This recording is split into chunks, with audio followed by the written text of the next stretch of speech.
was once upon a time the initiative that was taken to diversify farmers who were indulgent in tobacco growth, and about, I'm subject to correction, around 110,000 and odd hectares have today, acres have actually, farmers have actually diversified about 110,000 and odd acres of land to various other crops. But however, I think the other 6 million farmers that I'm talking about today, the interest of these farmers need to protect it is a strong appeal and prayer that I have to the Honorable Minister, sir. Therefore, sir, having gone into every minute details, we must realize that this calibrated tax adjustment fiscal step, this is to ensure that we have a more healthier and a more productive, because today, when we talk of the youth, the young population in the world, India out of 65% of India's population is under 35 years of age. And when we say they are under 35 years of age, we're actually talking about a large pool of human resource which who can actually become very productive for our country. Therefore, sir, this is to ensure that we have a healthier and a more productive human resource pool who would help us in realizing that the dream that we have before us, and that is to achieve a Viksit Bharat by 2047. Thank you, sir. Very good. Sri Karthi Chidambaram ji. Thank you, sir. This bill is being brought to compensate the cessation of the compensatory cess on tobacco products. I understand the logic of why this bill is being brought, and I accept the logic which the Finance Minister has stated. The statement of objects and reasons clearly says the aim is to protect tax incidence and maintain revenue from tobacco after compensation cess is discontinued. So there is a logic in why this bill is being brought, and I accept that logic. When Dr. Purandeshwari spoke before me, she alluded to the problem. She actually did allude to the problem, but she did not come to the solution of the problem.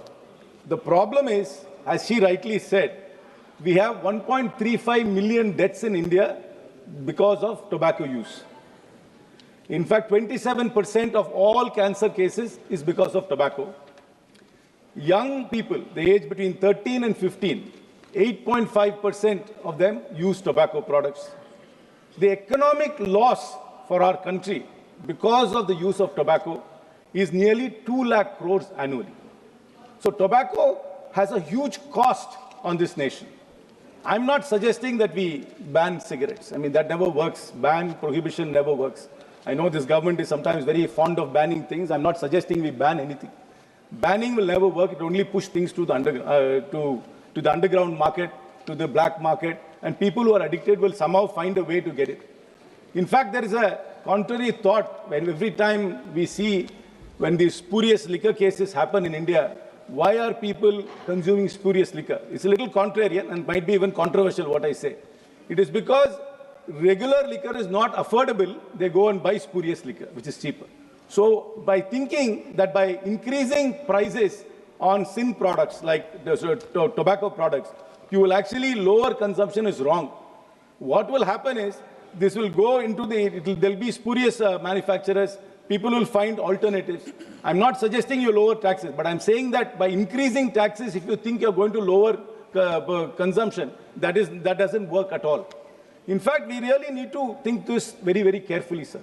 While I understand the logic of this government of raising taxes, of compensatory taxes, and I'm not just, this is the topic which is beyond politics, which is tobacco usage. There is no partisan view in this. We as a society must really think about this. Successive governments have only used tobacco products to increase more revenue. But we have never addressed the problem which tobacco is causing.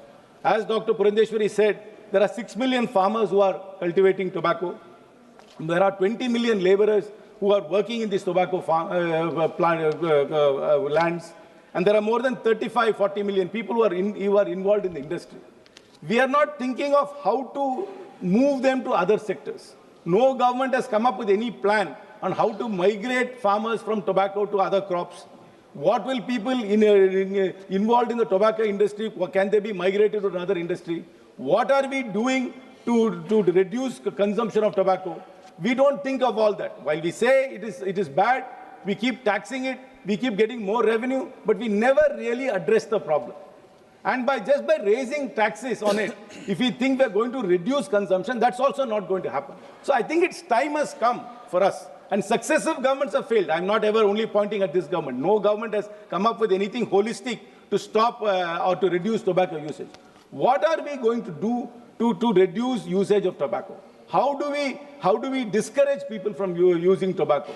That there is no blueprint. This government has no blueprint for it. There is no roadmap for it, except for saying that we will tax it, and you are having these statutory warnings on these tobacco products. I don't think there has been any study which has said because of those graphic statutory warnings on tobacco products, actually tobacco usage has gone down. So the real problem here is how do we address tobacco usage, how do we reduce tobacco usage, and how do we migrate people who are involved in the tobacco industry into other sectors. And the finance minister must also tell us, by increasing this excise duty, if the prices go up, will it lead to counterfeiting? Will it lead to black market? Because there is something known as a Laffer curve in economics. If you keep on increasing taxes, compliance goes down. So is there a point where the finance minister believes that beyond this, if we increase, it will actually lead to more black marketeering? And what kind of, will it only lead to more avoidance of tax as opposed to revenue collection? While I understand the logic of the government to bring about this compensatory excise increase to offset the cess, they really need to come up, and particularly the government must come up with a holistic plan on how to reduce tobacco usage, how to migrate people who are working in the tobacco sector to other sectors. That is the real problem, and not merely tinkering on all these things and just increasing revenue. While I understand the logic of why this is being brought, but we should keep the big picture in mind. Thank you very much, sir. Shri Naresh चंद्र उत्तम पटेल जी। अनवर, सभापति महोदय, मैं माननीय वित्त मंत्री श्रीमती निर्मला सीतारमण द्वारा प्रस्तावित केंद्रीय उत्पाद शुल्क अधिनियम 1944 में संशोधन करने वाले विधेयक 2025 किए जाने के संदर्भ में अपना विचार व्यक्त करना है। मानवर, मैं इस सदन में न तो किसी बड़े उद्योगपति की और न किसी बहुराष्ट्रीय कंपनी की, बल्कि उन लाखों गुमनामों हाथों की आवाज़ बनकर आया हूँ जो सुबह 4 बजे से तंबाकू की पत्ती तोड़ते हैं, जो रात के अंधेरे में लालटेन की रोशनी में बीड़ी लपेटते हैं, जो सुपारी के बगीचों में दिन रात मेहनत करते हैं और जिनके घर की चूल्हा इन्हीं छोटे छोटे कारोबारों से चलता है। ये वो लोग हैं जिनका नाम ना तो अखबारों में छपता है, न टीवी पर दिखता है, लेकिन इनके पसीने से इस देश की अर्थव्यवस्था में हर साल हजारों करोड़ का योगदान आता है। आज सरकार इन्हीं लोगों की रोजी रोटी पर भारी टैक्स और नया स्वास्थ्य सेस थोपने जा रही है, बिना इनकी एक बार सुनवाई किए बिना। महोदय, हमारे इलाके में तंबाकू की खेती होती है और मानवर सरकार तंबाकू, बीड़ी, गुटखा और पान मसाला पर नया टैक्स लगाने की बात कर रही है। ये नियम बिना पूरे सोच विचार के गरीब मजदूर किसानों की हालत देखे बिना लाए जा रहे हैं। महोदय, मेरे जिले फतेहपुर में उत्तर प्रदेश के आसपास तंबाकू की खेती बहुत बड़े तादाद पर होती है। मानवर, छोटे किसान, मजदूर, महिलाएं, कुटीर उद्योग, बड़े, जब टैक्स एकदम बढ़ा दिया जाएगा तो बड़ी कंपनियां तो संभाल लेंगी, लेकिन छोटे किसान और छोटे उद्यमी बुरी तरीके से दब जाएंगे। ऊपर से महंगाई बढ़ेगी, बाजार छोटा होगा और किसानों की खरीद कम हो जाएगी। नया सेस मशीन के हिसाब से लगेगा, इससे छोटे कारखाने, पत्ती छटाई वाले यूनिट और घरों में काम करने वाले परिवारों पर ज्यादा बोझ पड़ेगा। सरकार कह रही है कि स्वास्थ्य का फायदा होगा, पर गांव का सच ये है कि मजदूर किसान का रोजगार पहले से ही कमजोर है। ये कदम और चोट करेगा। मानवर, हमारी मांग है कि इसे जल्दबाजी में पास न किया जाए। और मानवर, आज हमारे देश के अंदर एक झटके में 28% जीएसटी के ऊपर 50-60% का सेस और मशीन आधारित कर लगा देंगे तो क्या होगा? बड़ी कंपनियां तो अपना दाम बढ़ाकर निकाल लेंगी लेकिन छोटी बीड़ी कारखाने, पत्ती छटाई वाले सेठ जहां 15 से 20 हजार बीड़ी रोज लपेटने वाली महिला, ये सब बर्बाद हो जाएंगे। मानवर, ये स्वास्थ्य के लिए है, लेकिन अध्यक्ष जी, स्वास्थ्य तभी सुधरेगा जब 2 वक्त की रोटी मिलेगी। मानवर, मेरी मांग है कि इस विधेयक को स्थायी समिति को भेज दिया जाए। तंबाकू किसानों, बीड़ी मजदूरों, सुपारी उत्पादकों और छोटे उद्योगों के प्रतिनिधियों को बुलाकर सुनवाई की जाए। इससे राज्य को मशीन आधारित न करके। पटेल जी, इससे राज्य को भी नुकसान होगा। ये जो कंपनसेशन सेस है उसका हिस्सा राज्य को ही जाएगा। आपके जिले में धान होता है मानवर, और धान की वो बर्बादी है, आप बोल नहीं रहे कुछ। धान 1600-1700 में लिया जा रहा है, 2369 रुपए MSP है। आप भी तो ध्यान दिया करिए, आप इधर बैठते हैं तो क्या हुआ, लेकिन धान के आप किसान हैं, आपके जिले में धान हो रहा है। मानवर, मेरी बात यह है कि प्रभावित राज्यों के साथ मिलकर वैकल्पिक फसल और रोजगार की ठोस योजना बनाई जाए। जल्दबाजी में विधेयक पास हुआ तो गांव का गरीब आदमी एक बार फिर कुचला जाएगा। अतः मानवर, मैं आपके माध्यम से कहना चाहता हूं कि इस देश में अगर ये महंगा हो जाएगा तो विदेशी कंपनियां यहां पर स्मगलिंग कराएंगी, और स्मगलिंग के माध्यम से इस देश का उत्पाद कम खराब हो जाएगा। मानवर, आज हमारे देश में भारी वृद्धि कानून को सिगरेटों का महंगा बना सकती है, जिससे विदेशी स्मगलिंग ब्रांडों की खपत होगी। मानवर, सस्ते उत्पादों की ओर रुझान बढ़ सकता है जो स्वास्थ्य जोखिम बढ़ाते हैं और कर संग्रह को नुकसान पहुंचाते हैं। मानवर, इस विधेयक में ऐसे श्रमिकों, किसानों के लिए जो संक्रमण योजना या सुरक्षा प्रावधान नहीं है, जिनकी आजीविका इस पर क्षेत्र आधारित है। कर वृद्धि की प्रभावशीलता की समीक्षा का मानवर अभाव है। विधेयक में यह नहीं है कि सरकार खपत, अवैध व्यापार या राजस्व पर बड़े प्रभाव का नियमित आकलन करेगी, जो नीति निर्माण के लिए आवश्यक। मानवर, कृषि मंत्री जी यहाँ बैठे हैं, मध्य प्रदेश के अंदर सबसे ज्यादा तंबाकू का काम होता है, बीड़ी के पत्ते काम होता है। मानवर, उन गरीबों की हालत को ध्यान देना चाहिए, उस पर विचार करना चाहिए। और ये विशेषज्ञ भी हैं, मुख्यमंत्री जी रहे हैं। मानवर, इन लोगों बैठ करके इसके बारे में ठीक से विचार किया जाए, ताकि छोटे किसानों का और जो तंबाकू उत्पादक हैं, बाद में मशीनों में वो प्रोसेस होती, वो अलग विषय है, लेकिन मानवर उन छोटे लोगों पर बहुत भारी बोझ पड़ेगा। इसलिए मेरी मांग है मानवर कि इसको स्थायी समिति को भेज दिया जाए। धन्यवाद मानवर। Shri Saugata Rai ji. Sir, I rise to speak on the Central Excise Amendment Bill 2025 brought forward by the Finance Minister, Mrs. Nirmala Sitharaman. Once again, it has fallen on the Finance Minister to mobilize resources for the government, due to which she has brought about this bill. It has been stated in the statement of objects and reasons that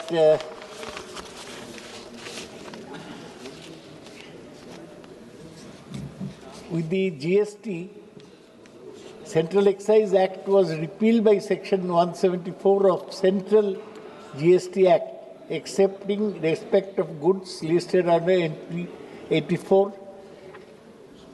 of List 1 of 7th Schedule to the Constitution. This includes tobacco and tobacco products. With the levy of GST and compensation cess on tobacco and tobacco products, the rates of central excise duties were reduced significantly to allow for levy of compensation cess without large impacts. So, in order to expand the financial space, fiscal space, to increase the rate of central excise duty on tobacco and tobacco products so as to protect tax incidents, it is imperative to amend the table in Section 4 of the 4th Schedule to the Act. Now, why this was brought about? Sir,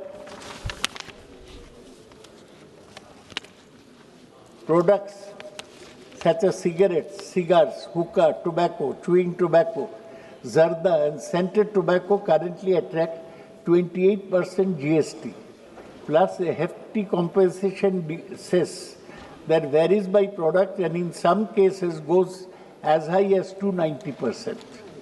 This cess was originally introduced in 2017 to compensate states for the GST-related revenue loss and was extended until March 2026 to help repay loans taken during the COVID period.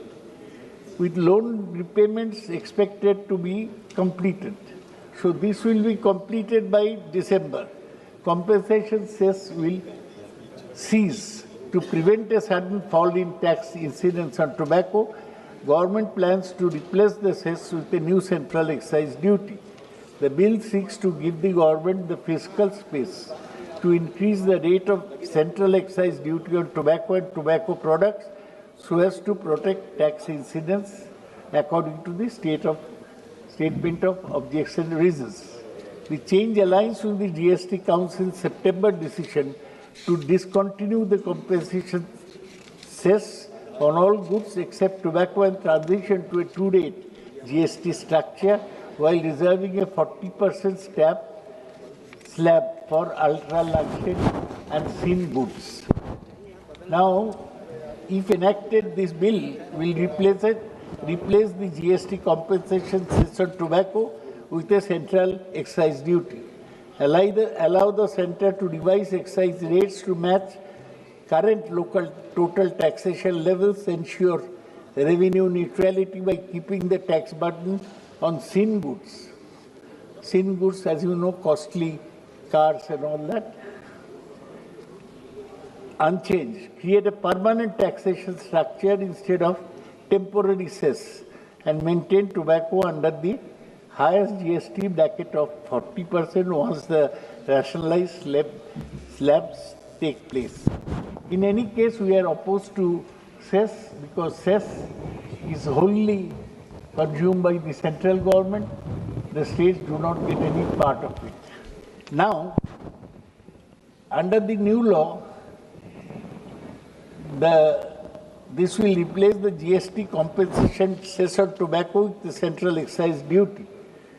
Allow the center to devise excise rates to match total taxation levels, ensure revenue neutrality, etc.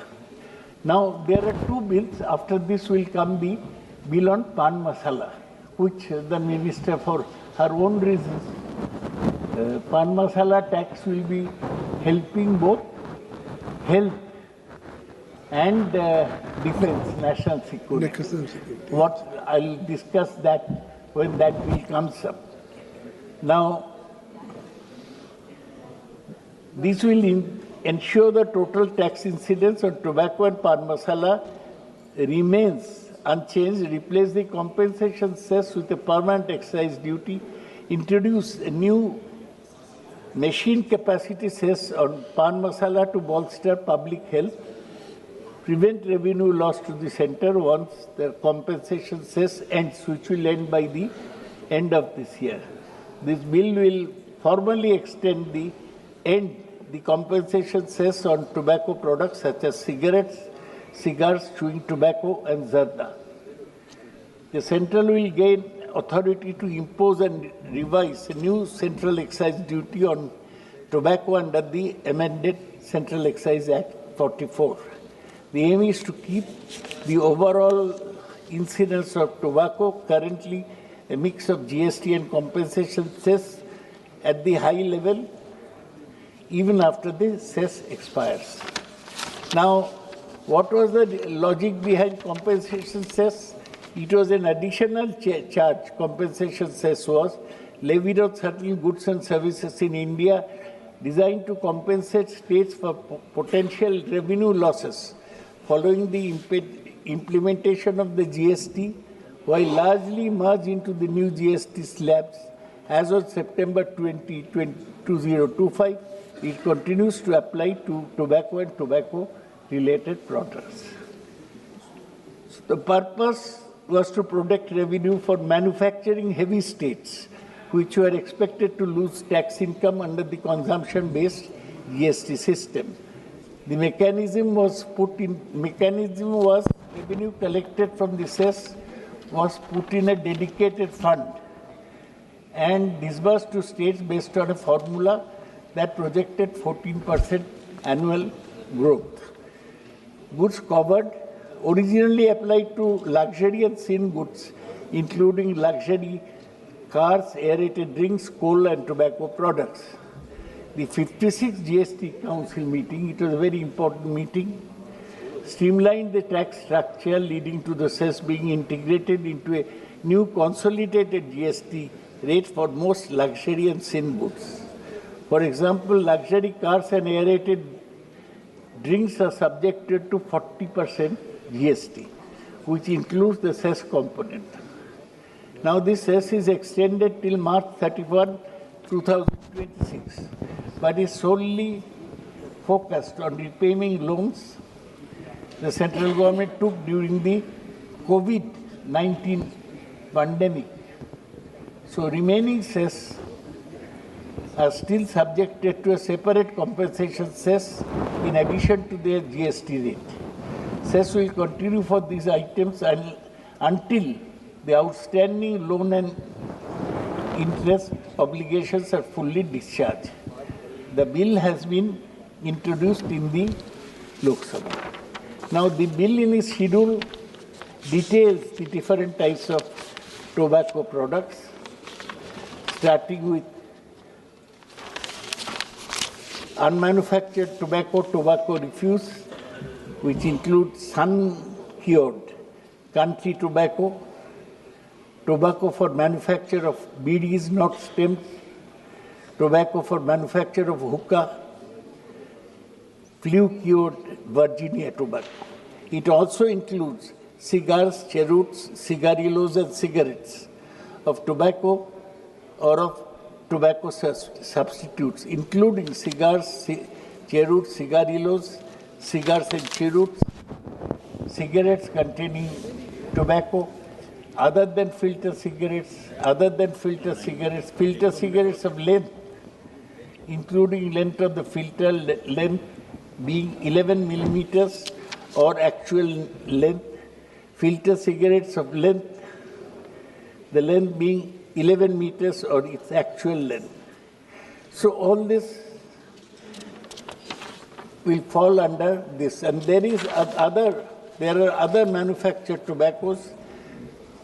For instance, water pipe tobacco, hookah in Gudaku tobacco, smoking mixture for pipes and cigarettes, on which, any case, lot of tax is put.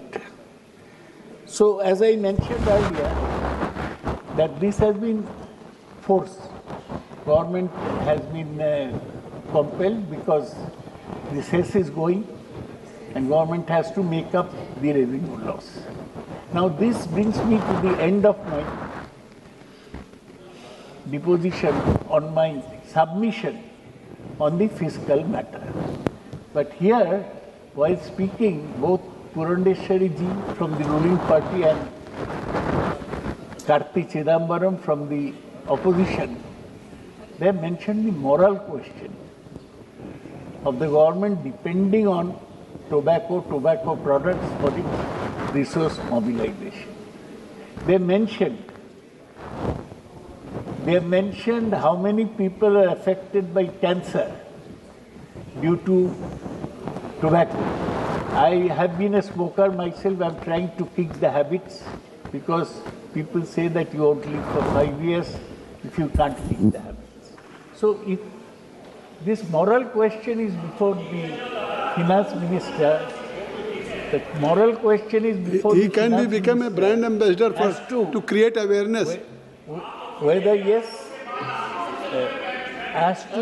whether the government has any role in controlling the consumption of tobacco, in reducing the health problems, that the finance minister is silent about. Sogat Dada, Yes, sir. time allotted is only 9 minutes for your party and I have already given you 12 minutes. Good thing. Good thing. I am speaking sense. Why would we appreciate Jagdambika Pal unless she encourages us? 2 more minutes. So, this question remains, whether fiscal instruments can be used to reduce consumption of tobacco. What alternative? Now there is only mention on the packet that cigarette smoking is injurious to health. Somebody writes, cigarette smoking can even cause death. Now what is... Saugat Dada, you should not address to Nishikant Dubey ji. Only you address to Finance No, he's Minister. not addressing. He's not talking to him. Nishikant is the favored child of the ruling party. That's why I try to respond to him. He's a favored child. You'll see that he'll speak 4 times every day. So this question has been raised. The contrary opinion has been voiced by the Samajwadi Party. He said that so many people are dependent on tobacco. Purandeshwari mentioned 6 million tobacco farmers and 20 million tobacco workers. What will happen to them? They have to be found an alternative. I do not belong to the JDU, but Nitish Kumar took a bold decision to establish prohibition in Bihar, which gave him good electoral defense. He must have lost revenue, but still he took that bold decision. Whether that has reduced illicit liquor in Bihar or not is a question to be probed. Now the same question is whether the finance minister can show courage, boldness, and take a moral stand. No. As finance minister, I do not want to Kindly conclude. I do not want to encourage smoking, any type of smoking, including cigarettes, including cigars, including hookah, including everything. That is the principal moral question being put before the finance minister. So while one cannot object to resource mobilization by the government, raising revenue, one must pose the question, where from this revenue will come?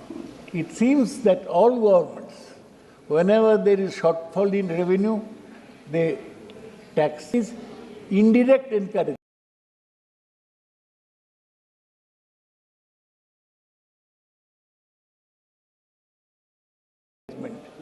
Whether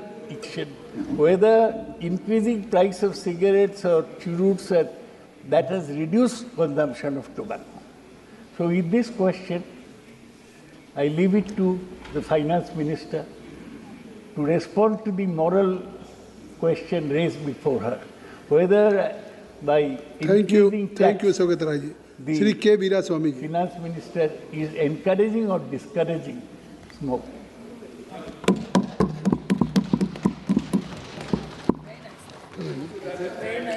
Sir, thank you very much for giving me an opportunity to speak on this Central Excise Amendment Bill of 2025, sir.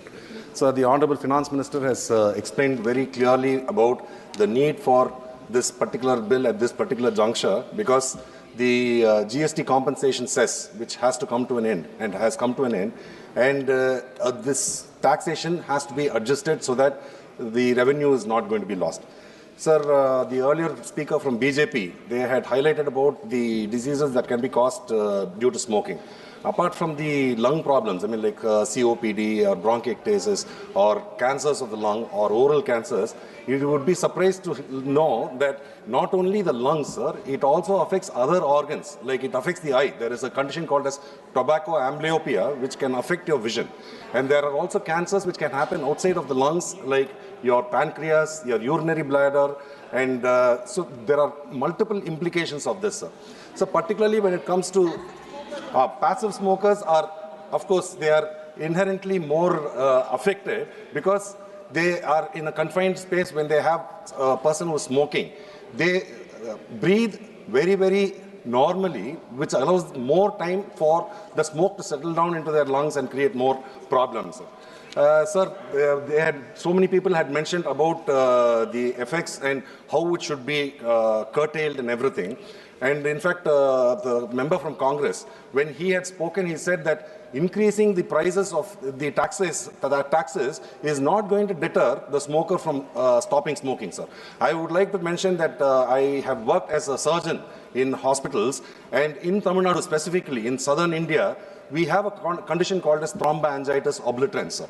This is a condition which affects the blood circulation of the legs. And this specifically occurs in people who smoke BDs. So if you note, in this hospital, I've seen hundreds of patients who smoke BDs who come up where they will end up with amputation of their legs, sir. So I have seen cases where they get amputated in one leg, but they continue smoking and then they lose the other leg. And I have seen the worst case where both the upper limbs also had to be amputated, and with the stumps he was still smoking the BD.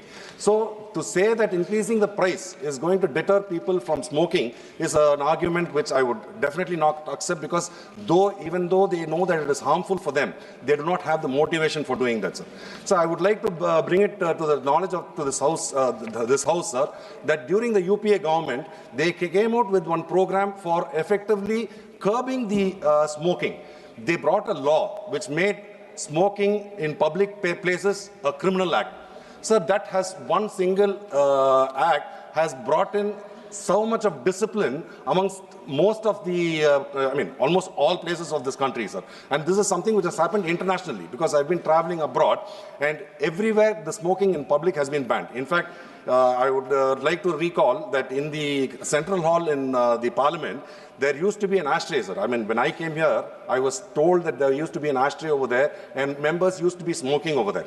So now that this single act of banning smoking in public has made it possible for all the non-smokers, especially families, when they go for hotels, when they go for cinema theaters, when you step outside during a break, during an interval, you will find that the whole place is in like a movie scenario, sir, where they'll be fully filled up with fog and smog. So this is the kind of situation used to be there. So I would like to take this opportunity to tell this government, why not do something about ways of preventing people from smoking? So many people keep saying that raising taxes will not curb smoking. So I would like to give my suggestion. Each and every parliamentary constituency or each and every block, you make available a place where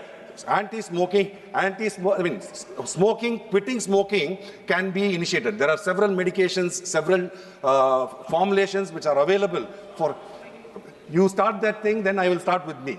You first start doing this in all these places, and we will work on them. Biraswamy, kindly address to the chair. Yeah,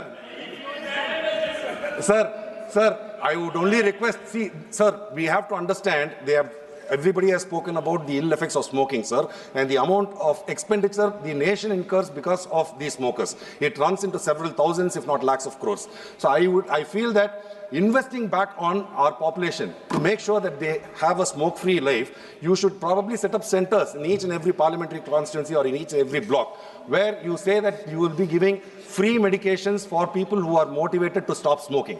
If you do that, even if there is a 10 or 20% reduction, I feel that it will go a long way in improving the quality of life for not only the smoker, but also to his whole family and friends, sir. Sir, also, when we are talking about this excise duty, I am assuming that this is going to be going into the divisible pool where the other states also have to be benefiting out of this. Sir, I would like to say that this divisible pool is something where our Honorable Chief Minister has said that it should be increased from the present 41% to 50%. Sir, our Honorable Prime Minister, when he was the Chief Minister of Gujarat, he has spoken so much about the differences and the inequalities where the union government has not provided enough for the state governments. So I would like to take this opportunity to insist that 50% of the union funds collected should be used for devolving to the states, where all the states will benefit from this, sir. Thank you very much. Thank you. Sri Labu, Sri Krishna ji. Sir, the previous speaker, Kalanidhi Veeraswamy, spoke very emotionally on this topic, but he's one of the person who He's a doctor also, no? He's a surgeon. He's a doctor, and he explained about all the ill effects of smoking, sir, but he still smokes 40 cigarettes a day, sir. That is the problem that that we have in this country. But let me tell you, sir, in the last 25... It is necessary to disclose on the floor of the House? Yes, sir. Is it necessary? But in the last... But in the last 25 years, sir, as a developed country, we have done exceedingly well in at least doing the anti-tobacco campaign aggressively across the country. I've seen in the last 25 years how a lot of changes have taken place. We used to see a lot of people smoking in the public, in the theaters and everything, but there's effective campaign that has been done and it has been brought back. And also at the same time, I remember there was a Grand Prix that was happening in India. Every car used to, in the F1 race, every car used to have the advertisement of a tobacco company and everything. But when it was happening in India, they had to make sure that those were removed. That aggressive campaign as a developing country we have done in the last 25 years. Sir. But still we need to do more of that. Sir, before I start on this speech, I want to compliment our finance minister, sir, on GST 2.0. It has brought the inflation drastically down. It has made a lot of goods cheaper. And not only that, sir, we have seen the numbers that have come out with regards to the GDP for this trimester, for this 3 months, which has been almost 8.2%. I don't see any other country, major economy, growing at that speed anywhere in the world. And that too, after 50% of the tariffs have been levied upon India, but still we are growing at 8.2%. 8.2%. So we are doing extremely well. So coming to the bill, I support this for two reasons. The first one is with regards to the significance of the excise duty that is there in this country. If you look at the numbers, there's almost the collection in 2021 to 22, there almost 3.9 lakh crores was collected under this, and 22-23, 3.19 lakh crore was collected, and 23-24, it was reduced to 3.05. And there is a huge excise duty collection that has been happening. So I feel this is very much needed. And the reason that I want to support this is because it is actually from cess, it is coming into the divisi pool, which I think most of the colleagues from the opposition has been asking for a long time, that move the cess into the divisi pool so that states can get a lot of benefits. I think something that's good is happening. I hope everyone can compliment on that. So these are the two reasons that I want to support this bill, sir. But coming to I have some two grievances and one clarification. Clarification in the introduction itself, she has very much clearly clarified, Finance Minister. But coming to the two grievances, sir, the first one is the previous speakers have elaborated on the tobacco farmers and people that are dependent on tobacco growing as well as processing and everything, sir. So it was a peculiar condition in my state and in my constituency also this year. There was huge production that has happened in tobacco. A lot of people have turned to tobacco in the last crop year. And there's so much of production that has happened. On one side, we are actually doing an anti-tobacco campaign. We are trying to discourage them. We are trying to wean away tobacco farmers from tobacco farming to other crops. But on the other side, what has happened was there's huge production that has happened. So many farmers have actually participated in this. When I inquired further why this has happened, there are few firms like ITC and GPI. I know Agriculture Minister is here. He's trying to do the contract farming in various other crops. But I don't know how successful was that in other crops. But in this crop, in tobacco farming, the contractual farming has gone to a next level, wherein this ITC, GPI has actually gone in 24-25 season, gone to the farmers and signed the contracts with them saying, you grow it, we'll purchase it. That is what they said. You grow it and purchase it. And because of that, there's a huge percolation. In my constituency, normally there's a lot of chili farmers are there, cotton farmers are there, but they moved into the tobacco because these contracts were being signed. So because of that, once this huge production has come in, and these tobacco companies were said, no, we can't buy this, and brought the price drastically down. And the state government has to intervene. And state government has to purchase this tobacco. We spent 278 crores last year to purchase this tobacco so that the farmers won't get. So there's a contradiction that is happening. On one side, we are saying, let's not do this, let's not grow tobacco, let's take away tobacco farmers from the others, from this crop to the other crop. But on the other side, the state government has to come in and has to pitch in their money and has to purchase it. So I request the Finance Minister and Agriculture Minister is also here. So we have put in this much money into this. we want you to work with these companies, ITCs and GPS, to make sure that farmers are not, led in this fashion. But on the other side, you please help our state also, because we have put in so much of money into this, so that if you can help us, because we are a cash-strapped state. And second one is with regards to the second grievance is with regards to the CSR funds these companies are spending, where they are spending. ITC, which is headquartered in my home constituency of Guntur, it headquarters is based in Guntur, sir. ITC agri headquarters. It earns around 22,000 crores every year, profits. And when I tried to inquire, where they are spending the CSR fund, where they are spending the CSR fund, they're spending it everywhere, but not actually with the farmers, not actually helping the farmers on the ground. So there's a total contradiction in what we are trying to do and what the companies are trying to do. So I request, the first thing is, talk to these companies, make sure that they don't give these false promises to the farmers. Second, talk to these companies and make sure the CSR fund, which they're supposed to spend in those villages where their farmers are there, to be spent on those villages and to the farmers. That will be helpful. I requested, you've clarified it, ma'am, with regards to the proposed 70% duty on the unmanufactured tobacco on the HS code 2401. It was very clearly mentioned by you, and thanks for that. And I hope this will give a lot of relief to the small traders who are very much dependent on this, ma'am. Thank you very much. Thank you, sir. Shri Kausalen Kumar ji, Shri Kausalen ji. Points are well noted.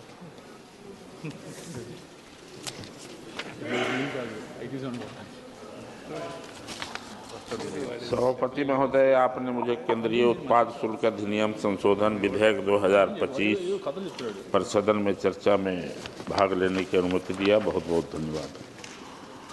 सभापति महोदय, वित्त मंत्री जी केंद्रीय उत्पाद शुल्क अधिनियम 1944 में संशोधन का यह प्रस्ताव पेश किया है, जो समय के अनुरूप उपेक्षित है, और मैं इसका स्वागत करता हूं, क्योंकि जिस प्रकार से तंबाकू, सिगरेट, सिगार, हुक्का, जर्दा, पान मसाला आदि का उपयोग बढ़ा है, वह स्वास्थ्य की दृष्टि से काफ़ी नुकसानदायक है, और शायद प्रस्तावित हेल्थ सिक्योरिटी से नेशनल सिक्योरिटी सेस के माध्यम से उपकर लगाकर लोगों को जागरूक करने का काम करेगी। आशा है इन हानिकारक वस्तुओं का उपयोग कम होगा, यह हमारे स्वास्थ्य के लिए ही लाभकारी होगा। सभापति महोदय, यह बस प्रस्तावित बिल मौजूदा जीएसटी कंपेंसेशन सेस की जगह लेगा, जो अभी पान मसाला पर नया सेस लगेगा। प्रस्तावित विधेयक में उन मशीनों पर मंथली सेस लगने का प्रस्ताव है जो 2.5 ग्राम तक से लेकर 10 ग्राम से अधिक वजन वाले प्रति मिनट 500 पाउच तक उत्पादन करती है। उस पर भी मासिक उपकर 1 करोड़ रुपया से करीब 8.5 करोड़ रुपया तक होगा। जो मशीन प्राप्ति मिनट 101 से 1000 पाउच उत्पादन करती है, उस पर प्रति मशीन उपकर करीब 2 करोड़ रुपया से 17 करोड़ रुपया प्रति माह लगेगा। फिर 1001 से 1500 पाउच या उससे अधिक पाउच प्रति मिनट बनाने वाली मशीन पर उपकर प्रति माह अधिक हो सकता है। साथ ही मैनुअल प्रक्रिया वाली उत्पादन पर भी उपकर लगेगा। यह शेष एक गेटवे को खोल सकता है। उत्पादन करने वाली मशीन पर भी पहली बार टैक्स की व्यवस्था हो रही है, जो मैन्युफैक्चरिंग सेक्टर में चिंता का विषय हो सकता है। इस पर सरकार द्वारा पूर्ण रूपेण ट्रांसपेरेंसी प्रक्रिया की व्यवस्था करनी चाहिए। जब आप एक बार उत्पादन क्षमता पर उपकर लगा देंगे तो फिर उत्पादन की जांच कैसे होगा? यह तो इंस्पेक्टर को बहाल करना होगा, फिर इंस्पेक्टर राज आएगा, जो ईज ऑफ डूइंग बिजनेस के लिए घातक हो सकता है। दूसरा, सरकार उत्पादन अच्छा सुझाव दे रहे हैं, की बात अच्छा करती सुझाव है। दे रहे हैं आप, सुनिए। अब मैन्युफैक्चरिंग में प्रति माह मांग के अनुसार उत्पादन किया जाता है।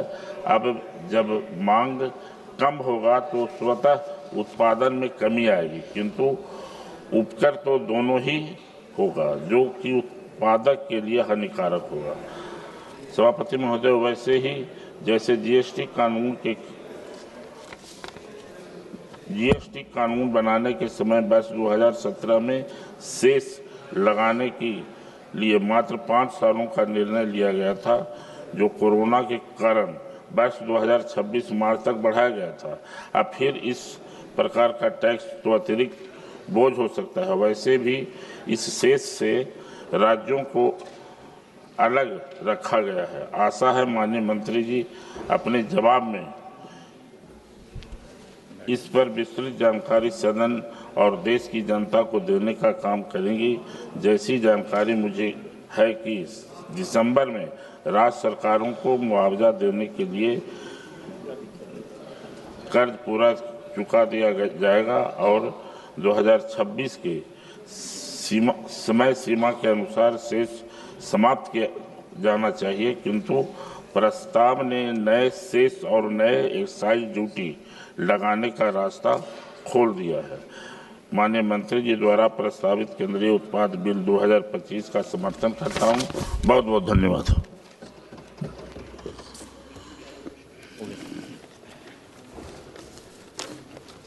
श्री अनिल देसाई जी।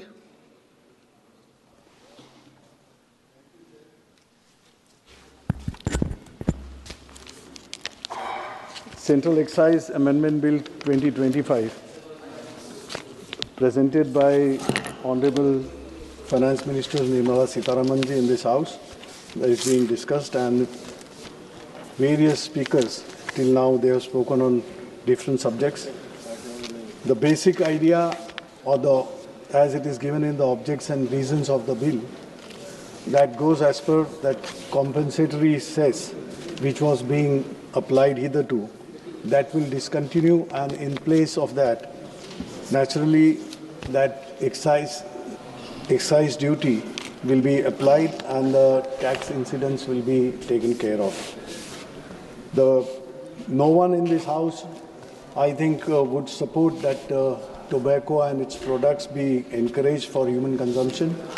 What we have seen of years together, rather decades, and centuries too, that tobacco is harmful for human consumption, and steps on regular intervals are being taken by various governments to see that it is discouraged at every level. The issue is not about the excise duty which is being laid, which need to be in place, and I congratulate Finance Minister for doing that, because by that the compensatory cess or NCCT, that national calamity tax which was being taken up, which was being collected through this, that is going away, and with 40% of GST, in addition to that, excise duty will be laid up and tax incidence is taken care of. But the issue what is being cited by other speakers also, that millions of farmers are there, though that number is a bit small compared to agrarian country that our economy is. But of course, I mean, labor also in that same proportion is dependent on that, and their livelihood is comes into question. When we say that these issues are everywhere, but particularly if I speak about my state of Maharashtra, that Maharashtra, we have Vidarbha region, and in districts of Solapur and so, there are this kind of jungles are there of tobacco growing plants, and the leaves of the plant they are plucked up and brought together, and that is how the economy works over there. It may be in the form of unorganized economy or informal economy, I would say, that still exists and still prevalent in the state of Maharashtra. But it has a sizable number, and that also needs to be taken care of while coming out with the measures the government deems fit. This naturally, this should be discouraged, but at the same time, one thing I would like to bring it to the notice that along with the tobacco, that in the schools, colleges, the institutions, they are also dragged in a big way because students, young generation is trapped under this kind of menace of drugs, and that is also need to be looked into by the government. Apart from tobacco, tobacco causes pollution, tobacco causes environmental hazards, that is true. But at the same time, government should also pay heed to the environmental pollution apart from tobacco that is happening, kind of smog we are experiencing in Delhi, kind of that is being experienced in Maharashtra and Mumbai also. That also needs to be taken care of. We see that parts of Haryana and Rajasthan and all that farm burning of the buds in the farm, that with the wind it flows, the continuous smogging takes place. That is also vitiating, and that is also very detrimental to the health of the people of the country. That also needs to be discouraged at every level. There is nothing much to be mentioned about this because this is a welcome step which is being taken. And sir, it is out of context though that our Honorable Finance Minister is sparing no stone unturned to see that the central exchequer gets maximum of revenue from every corner possible. At the same time, I would request her that it is not a part of the bill or nothing to do with the bill, but general insurance industry, that time and again I have been after you and you were kind enough to show your consent also, but it is not happening. That general insurance employees, they are waiting for their wage revision. I think you will take cognizance of the fact and accord, which has already been accorded by you, which will in the coming few days, I think they will get a good news. And I commend the bill. Thank you. Srimati Supriya Sule ji. Thank you, sir. I stand here to speak on the tax bill, and I stand here on behalf of our party to support the Honorable Finance Minister's bill. Sir, I would like to just ask for a few clarifications from the Honorable Finance Minister. We all wholeheartedly support the bill, and that's the sense of the House today. But there are larger issues that I would like to ask her, and I think that's where I'd like to take the debate to, that what is really the objective of this bill? I appreciate you increasing the prices of it, but if you really look at it largely, what are the ministries who really need to be involved while implementing something like this? Is only our tax collection the incentive and the objective of this bill? Or are we looking at collecting tax? Nothing wrong. It's a legal way, and that's how countries run and development happens. At the same time, is health a high priority? Because the state I come from, sir, the Home Ministry, Finance, Health, Agriculture, and the Food and Public Distribution. These are 5 ministries which really need to work together in the larger interest of all the suggestions that have come from all the MPs. Sir, ours was the first state in the country which banned gutka. But I, with full humility, with a heavy heart, I must admit that in Maharashtra, gutka is available everywhere. And in plenty, not just in small quantities. We banned it, but it's there. So even if we do ban things, is really the outweighed. I was a big one to say, ban kar do, but now I think, was it a wrong decision? Should we have increased the tax? Would have been better than illicit gutka being distributed. And another angle, I appreciate what Krishna ji said in his speech.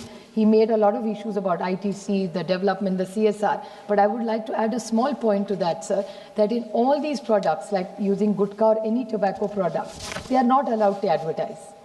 I appreciate the point of Professor Saugata Royji also said that make more signages on them. There are ample signages everywhere now, and smoking is not cool. Sir, I was in a generation where Bollywood movies showed the machoism was about smoking. But today's generation is exactly opposite. You're shamed if you're seen smoking. Even a movie, it says it's injurious to health. So I think society at large globally has done things like this to shame people from smoking. But unfortunately, what happens in all these brands, or any gutka brand, they look at other comfort products. Like there are gutka products, the name is the same with water. So they sell water The brand is the same, but psychologically when you're watching that ad, you do realize कि ये गुटके वाला है, वही पानी बना रहा है, वही और 4 products बना रहा है, बिस्किट बना रहा है और पता नहीं क्या क्या बना रहा है. So the symbol is the same, the designing is the same. So indirectly, this soft advertising that all these gutka kings of India are doing, this is something we really need to look into. I don't know what the solution is to it, but we must do it because in the larger interest of all my friends, and I think it's the most wonderful debate today because Professor Saab and my friend Kalanidhi, who's not here just now, but both of them have spoken against smoking. So, you know, umeed pe duniya kayam hai. So I'm hoping that there will be a change even in them. But sir, I would like to ask a few questions to the Honorable Finance Minister that I appreciate her bringing the bill. But what's really alarming today is in Delhi, walking around in Delhi is like smoking 50 cigarettes a day. So I think I would urge her, and I even spoke to Bhupender ji the other day, I was fortunate enough to meet him in Parliament, that why don't you put a consensus in Parliament and give us targets? Give targets to every member of Parliament where we can help you assisting for all these larger social issues. Kabhi to rajniti chhod ke hum sab ne देश के लिए कुछ करना चाहिए. So can we do something about for smoking? Can we do something for air pollution? So if you also give us some targets, I was praising him. I took Kalanidhi ji's name because I really appreciate his intervention. But is there something that we can do more for air pollution? Today he has shown his determination. No, I hope he does something. And for all the solution that he has made for making pockets in every villages, if he gives us from Tamil Nadu a solution, we will implement it in Maharashtra to stop smoking. I'll give solution for entire India. And we are happy to take it and we'll give it your name also. But I think we can, if there is something we can together do for this, we'd be very happy. The Honorable Purandeshwari ji talked about welfare states. I appreciate her efforts. She's one of the finest parliamentarians we have. But sir, welfare state is, do we really want India to be a welfare state? I mean, I come from a state which recently had an election and a program which the Honorable Shivraj Singh ji started in Madhya Pradesh, which was a very big success, was used in Maharashtra for Ladli Behnas. And it was effectively implemented before the election. But what happened to the welfare after election, pata nahi. 25 lakh. ये शिवराज सिंह जी ने मध्य प्रदेश में नहीं किया, लेकिन महाराष्ट्र में हुआ. 25 लाख महिलाओं के नाम कम किए. So this whole welfare business, I don't know, is really the right way forward. So what really is the objective? I go back to my first point that what is the objective? Even the farmers issue. I appreciate Shivraj Singh ji's work. Sir, he was most kind to us when Maharashtra had huge, हमारे यहाँ बहुत बारिश हुई. He was one of the ministers who reached out to our government, most helpful. He wanted to come and help us in our state. He himself said कि जो भी लगेगा हम यहाँ से दे देंगे. But it's unfortunate, I say this with a heavy heart, that Maharashtra government has still not sent him a proposal. Maharashtra में कह रहे हैं कि कमेटी बनेगी, कभी उसका रिपोर्ट आएगा, उस पे क्या हो जाएगा? I really appreciate. If you can yield to, I think. Yes, please, I'll be happy to. Shivraj Singh मैं केवल इतना निवेदन करना चाहता हूं कि महाराष्ट्र की सरकार ने अभी जो त्रासदी आई थी, भयानक त्रासदी थी बाढ़ की, उसके बाद अपना प्रपोजल 27 तारीख को केंद्र सरकार को भेज दिया है. इतना केवल मैं करेक्ट कर रहा हूं आपको, भेजा है महाराष्ट्र सरकार ने. Thank you. आपको जब जानकारी रहेगी तो आपने, लेकिन अब आ गया है. कल का सवाल जो माननीय कृषि मंत्री जी ने दे दी. नहीं, ये इनका बड़प्पन है, वो सरकार को बचा रहे हैं. क्योंकि आज ही मैंने कृषि मंत्री से बात की महाराष्ट्र में, उन्होंने कहा हमने कुछ रिपोर्ट नहीं भेजी अभी तक पूरी. हमारा एक सर्वे हो रहा है, उसके बाद कमेटी बनेगी, कमेटी के बाद रिपोर्ट आएगा. छोड़ देंगे अभी वो बात. माननीय कृषि मंत्री जी ने ऑन रिकॉर्ड कहा है. प्राकृतिक आपदाओं में मैं भी लगातार राज्य के संपर्क में रहता हूं. उन्होंने सचमुच में भेज दिया है. चलिए. बहुत उम्मीद है, महाराष्ट्र सरकार से नहीं होगी लेकिन उनसे है. ये राजनीति है. और दूसरा, कृष्णा जी ने जो कहा कि we are one of the fastest growing economy, we are happy if we are, but I would just like to, maybe he missed out in his reading कि IMF का एक नया रिपोर्ट आया है. मैं बड़ी विनम्रता से कहना चाहती हूँ 8.2% अपार्ट फ्रॉम दिस. हाँ, तो I am not sure sir, I am very confused. I am not a finance expert. जो मैं थोड़ा बहुत पढ़ लेती हूँ उससे ही कुछ समझ में आता है उसमें. तो एक रिपोर्ट आई है सर शायद वो फाइनेंस मिनिस्टर ही क्लैरिफाई कर सके कि पेपर में आई बात मैं कह रही हूँ, मुझे नहीं पता उसमें, बट IMF की रिपोर्ट आई है, उसमें कहा है कि our situation is slightly different than what Krishna ji was saying. So I'd appreciate and request the Honorable Finance Minister to clarify, so the world needs to know where really India stands. And if the IMF report, which is downgraded at, has given wrong information about India, we need to correct it to make sure that there is no bad perception and information about India.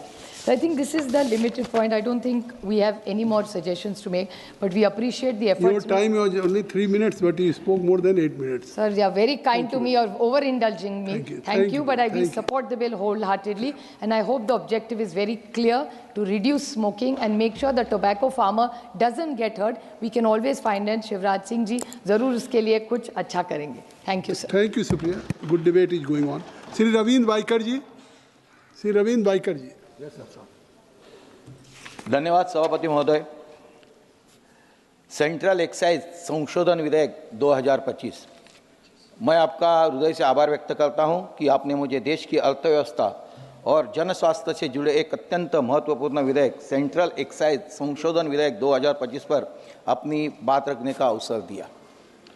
महोदय, मैं अपनी party Shiv Sena की ओर से इस विधेयक का पूरेपूर समर्थन करता हूं. मैं देश के यशस्वी प्रधानमंत्री श्री नरेंद्र मोदी जी और माननीय वित्त मंत्री श्रीमती निर्मला सीतारामन जी को विशेष बधाई देता हूं. उन्होंने न केवल देश के राजस्व को सुरक्षित रखने के लिए, बल्कि देश की युवा पीढ़ी को नशे के चुंगल से बचाने के लिए ये साहसिक और दूरदर्शी कदम उठाया है.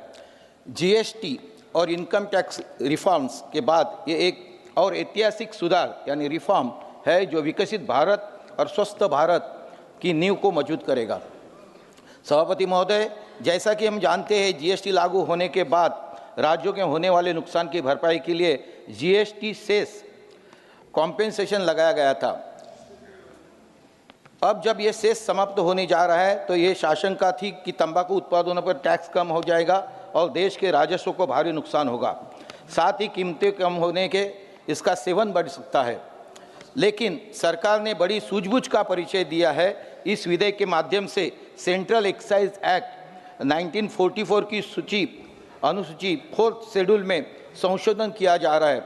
सरकार कंपेंसेशन सेस की जगह एक नई लेवी और एक्साइज ड्यूटी ला रही है ताकि टैक्स का ढांचा बना रहे और राजस्व सुरक्षित रहे. इस विधेयक के तहत जो कड़े प्रावधान किए गए उसका मैं स्वागत करता हूं. तंबाकू और उससे जुड़े उत्पादन पर 40% GST के ऊपर अब 70% या उससे अधिक का सेस लगाने का प्रस्ताव है. जो माननीय वित्त मंत्री ने कहा था कि GST हम 40% के ऊपर नहीं जा सकते, तो ये सेस 70% का उससे अधिक का भार सेस लगाने का प्रस्ताव किया है. सिगारेट पर उसकी लंबाई यानी लेंथ और फिल्टर के आधार पर 2,700 रुपये से लेकर 11,000 रुपये प्रति 1,000 स्टिक्स तक की स्पेसिफिक ड्यूटी तय की गई है. इतना ही नहीं है, अनमैच्योर टैबेको पर 60 से 70% और निकोटीन इनहेलेशन उत्पादन पर 100% की ड्यूटी लगाने का प्रावधान है. महोदय, ये कदम इसलिए जरूर था क्योंकि सिगारेट, हुक्का, जर्दा और संगठित तंबाकू जैसे उत्पादन समाज के लिए घातक है, मगर इन पर टैक्स कम होता तो ये सस्ते हो जाते और समाज में जहर और तेजी से फैलता. सरकार ने टैक्स के बोझ को बराबर कर रखकर देश हित में फैसला किया है. यह बिल सिर्फ अर्थशास्त्र का नहीं बल्कि जीवन रक्षा का भी बिल है. आज तंबाकू हमारे देश के लिए एक महामारी बन चुका है. हमारे देश में हर साल तंबाकू सेवन से 13.5 लाख यानी 1.35 मिलियन लोगों की मौत होती है. ये किसी भी युद्ध बीमारी से होने वाली मौतों से कहीं ज़्यादा है. ये बेहद दुख कि भारत में होने वाले हर 10 मौतों में से एक मौत यानी 1:10 तंबाकू जीवित बीमारियों के कारण समय से पहले हो जाती है. ग्लोबल ट्रेडर टॉपको के सर्वे यानी GTS2 और अन्य रिपोर्ट्स बताती है कि तंबाकू के कारण देश में सालाना 1,77,341 करोड़ रुपए का आर्थिक नुकसान होता है. ये हमारे GDP के 1% से भी ज़्यादा है. हम जितना टैक्स कमाते, एक महत्वपूर्ण चीज़ है कि हम जितना टैक्स कमाते उससे यही ज़्यादा हम तंबाकू से होने वाले कैंसर और अन्य बीमारियों के इलाज पर खर्चा करते हैं। ये महत्वपूर्ण, इसके माध्यम से हमें सीखना पड़ेगा। महोदय, सबसे ज़्यादा चिंता का समय हमारी युवा पीढ़ी है। आज हुक्का बार, वेपिंग मशीन और फ्लेवर्ड तंबाकू के नाम पर युवा को गुमराह किया जा रहा है। एक बार जब कोई युवा उससे चपेट में आ जाता है तो निकलना मुश्किल होता है। सेंट्रल फॉर डिसीज कंट्रोल के आंकड़े बताते हैं कि भारत में नशा छोड़ने का जो रेट है, क्विट रेट है, बहुत कम है। व्यापक जागरूकता के बावजूद केवल 7% लोग ही बिना सहायता के नशा छोड़ पाते हैं। इसलिए इस उत्पादों का महंगा करना यानी प्राइस बढ़ाना ही युवाओं को इसके लिए दूर रखने का सबसे प्रभावी तरीका है। महोदय, एक जिम्मेदार सरकार का ये दायित्व है कि अपने नागरिकों के फेफड़ों को धुएं जैसे बचाए और ये बिल उसी दिशा में एक सर्जिकल स्ट्राइक है। अंत में इस बिल का समर्थन करते हुए मैं सरकार को कुछ सूचनाएं देना चाहता हूं। राजस्व का उपयोग जो हम लोग इससे कमाएंगे, ये टैक्स के माध्यम से, सेस टैक्स के माध्यम से, इसके लिए रेवेन्यू यूटिलाइजेशन के इस बढ़े हुए सेक्स और एक्साइज ड्यूटी से राजस्व प्राप्त होगा, जिसका उपयोग केवल सामान्य बजट में नहीं किया जाए। मेरी मांग है कि इसका एक बड़ा हिस्सा कैंसर अस्पतालों में निर्माण और नशा मुक्ति केंद्रों के लिए यानी रिहेबिलिटेशन सेंटर के लिए उसका उपयोग किया जाए। किसानों के लिए एक वैकल्पिक खेती, अभी कई लोगों ने यहाँ अपने विचार ये किए थे कि किसान ये खेती करता है तो उसका क्या, तो उसके लिए मेरा सुझाव है कि किसानों को वैकल्पिक खेती के लिए, किसान तंबाकू खेती पर निर्भर है, उन्हें वैकल्पिक फसलों यानी अल्टरनेटिव क्रॉप की ओर से लेके जाने के लिए विशेष पैकेज दिया जाए ताकि उनकी उपजीविका पर असर न पड़े। सभापति महोदय, जागरूकता अभियान के लिए स्कूलों और कॉलेज में तंबाकू के खिलाफ अभियान हो और तेजी से किया जाए। मुझे एक और आपके माध्यम से कहना चाहता हूं कि महाराष्ट्र में गुटखा बंदी है, मगर ये गुटखा सरेआम मिल रहा है, यानी तंबाकू के माध्यम से बनाया गया गुटखा ये महाराष्ट्र में सरेआम बेचा जा रहा है। उसे स्ट्रिक्टली बंद किया जाए और उसके ऊपर कानूनी कड़ी से कड़ी सजा हो, ऐसा कानून में डालना चाहिए। तो ये मेरी मांग है। अध्यक्ष महोदय, ये विधेयक आर्थिक समझदारी और सामाजिक जिम्मेदारी का एक बेहतरीन संतुलन है। ये केवल खजाने को भरेगा बल्कि कई जिंदगियों की भी बचाएगा। मैं एक बार फिर प्रधानमंत्री मोदी जी से और वित्त मंत्री जी का आभार व्यक्त करता हूं, जिन्होंने पहला सुख निरोगी काया के मंत्र को चरितार्थ लाया किया है। मैं अपनी पार्टी से सेंट्रल एक्साइज अमेंडमेंट बिल 2025 का पूर्ण समर्थन करता हूं। धन्यवाद। श्री अरुण गोविल जी, श्री अरुण गोविल जी।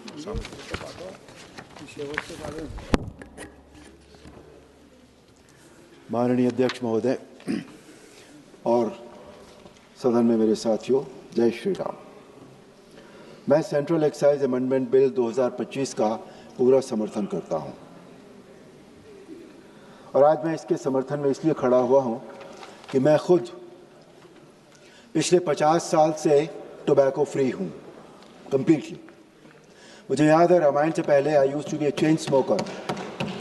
मैं दिन भर गुटखा खाता था। जब रामायण मेरे जीवन में आए उस दिन से लेकर आज तक मैं टोबैको फ्री हूं, इसलिए आज मैं इस बिल के समर्थन में खड़ा हुआ हूं। ये बिल तंबाकू और उससे जुड़े उत्पादों पर नई एक्साइज ड्यूटी स्ट्रक्चर को लागू करता है। जीएसटी आने के बाद इन उत्पादों पर एक्साइज ड्यूटी कम कर दी गई थी क्योंकि कंपेंसेशन सेस लगाया गया था। अब देश के राजस्व की सुरक्षा के लिए एक्साइज ड्यूटी को नए सिरे से व्यवस्थित करना जरूरी है। ये बिल तंबाकू, सिगरेट, पान मसाला जैसे सिन गुड्स पर केंद्रित है और इसका उद्देश्य है इन चीज़ों पर पहले की जीएसटी प्लस सेस व्यवस्था हटाकर नई टैक्स सेस संरचना लाना। इससे सरकार का राजस्व ढांचा बदलना है। ये बिल तंबाकू और तंबाकू उत्पादों पर एक्साइज ड्यूटी बढ़ाने से जुड़ा हुआ है। हम सब जानते हैं कि टोबैको एडिक्शन सिर्फ एक आदत नहीं है, ये गंभीर स्वास्थ्य समस्या है। तंबाकू का सेवन कैंसर, हृदय रोग और कई जानलेवा बीमारियों का कारण बनता है। इसलिए सरकार का ये कदम जन स्वास्थ्य की सुरक्षा यानी हेल्थ सिक्योरिटी को मजबूत करने वाला है। सरकार ने ये कदम इसलिए उठाया है कि लोग तंबाकू का सेवन कम करें और युवा पीढ़ी इस लत से दूर रहे। इस बिल का उद्देश्य है सरकार के राजस्व को सुरक्षित रखना ताकि देश की आर्थिक स्थिरता बनी रहे और ये बिल समाज में स्वास्थ्य के प्रति जागरूकता भी लाएगा। ये बिल जन स्वास्थ्य और रेवेन्यू को मजबूत करने की एक आवश्यक पहल है। तंबाकू और अन्य हार्मफुल प्रोडक्ट्स पर 40% जीएसटी और बढ़ी हुई एक्साइज ड्यूटी का प्रस्ताव जनता के हेल्थ प्रोटेक्शन और सोशल वेलफेयर के लिए एक महत्वपूर्ण कदम है। इस बिल का उद्देश्य हार्मफुल वस्तुओं की खपत कम करना और देश के विकास के लिए आवश्यक संसाधन सुनिश्चित करना है। मैं ये भी कहना चाहता हूँ कि ये बिल किसी भी नागरिक या उद्योग पर अनावश्यक बोझ डालने के लिए नहीं है, बल्कि भारत के टैक्स बेस को मजबूत करने, हेल्थ रिस्क वाले उत्पादों को नियंत्रित करने और वित्तीय अनुशासन बनाए रखने के लिए है। मैं सरकार के इस निर्णय की सराहना करता हूं कि उसने पब्लिक हेल्थ फर्स्ट की सोच के तहत ये मजबूत कदम उठाया है। तंबाकू पर बढ़ा टैक्स लोगों को इससे दूर रखने में मदद करेगा और देश में बीमारियों का बोझ कम करेगा। कैंसर, सांस तथा प्रेगनेंसी की बीमारियों को बढ़ाने वाले तंबाकू, सिगरेट इत्यादि पर एक्साइज ड्यूटी बढ़ाना लोगों को इन बुराइयों से दूर रखने के लिए एक अच्छा कदम है। आदरणीय प्रधानमंत्री श्री नरेंद्र मोदी जी की सरकार लोगों के स्वास्थ्य की चिंता करते हुए पहले केंद्रीय बजट में स्वास्थ्य पर ऑलरेडी 1 लाख करोड़ रुपया खर्च कर रही है। प्रधानमंत्री श्री नरेंद्र मोदी जी के नेतृत्व में सरकार हमेशा देश हित को प्रथम रखकर कार्य कर रही है। ये बिल उसी दिशा में एक महत्वपूर्ण कदम है। मैं इस बिल का पूर्णतः समर्थन करता हूं। धन्यवाद। जय Shri Ram.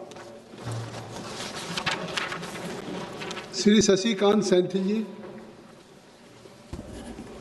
Honorable Speaker, sir, I rise to register not just my opposition to this bill, but also my deep concern over the ad hoc, short-sighted decisions that the government is taking and also manipulating in the taxation system since the time GST started.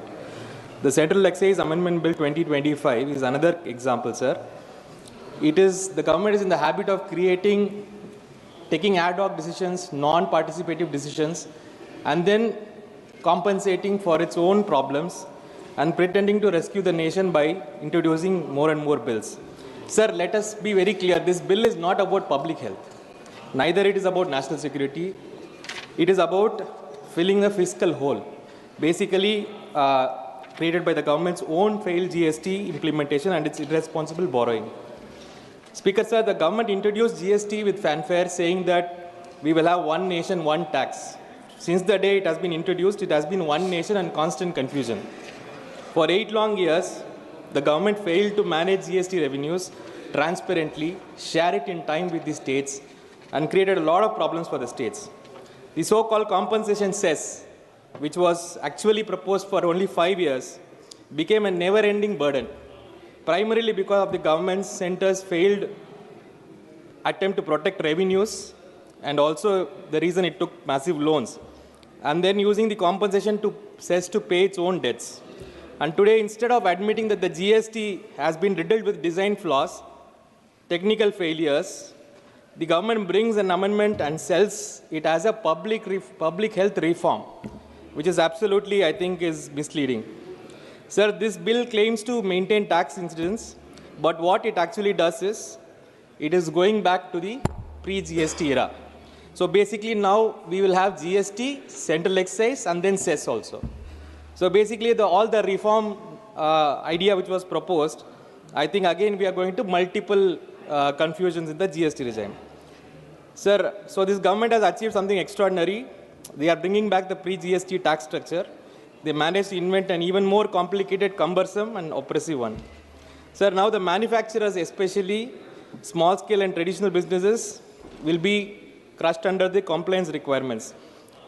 We will see the details later. But then these are all issues, sir. So if it is about health issues, if it was about protecting the people from the ill issues of tobacco, which was discussed for so long, the government actually should have spent more on cancer treatment, de-addiction programs and other things. Rather, this is just a fiscal arrangement which the government is doing. Sir, there is absolutely no clarity on, probably we'll have to wait for the companion bill also, where this cess will go or whatever the cess is going to be done and how it is going to transform into outcomes. So, sir, the major issue that I am opposing this bill is also on the larger GST landscape, where states are repeatedly being ignored, compensation dues are chronically delayed, rate decisions driven by political compulsions and not economic logic, rate inversions causing chaos for MSMEs. The entire GST, which are supposed to be a cooperative federal structure, is completely not running in the way it should be running. So the bill is nothing but a continuation of the same undemocratic style of functioning, centralization of power and decentralization of blame, and also ad hoc decision making, introduce one more bill, and then destroy all the reform process that you have brought in. So, sir, if the government is truly committed to reducing these harmful consumptions, it should go into other methods and not put a technical thing as a public health reform. So actually, sir, I think the bill is just a compensation for what problems have created through GST, and it should not have taken so long. But then again, to push it as a public health reform is something I don't think is in good interest. And I oppose this bill for this ad hoc method in which GST is being handled, and the entire country and the federal structure and the federal decision-making process is being compromised in this country. Thank you, sir. Thank you. Sri Sudhakar Singh ji. Sri Sudhakar Singh ji.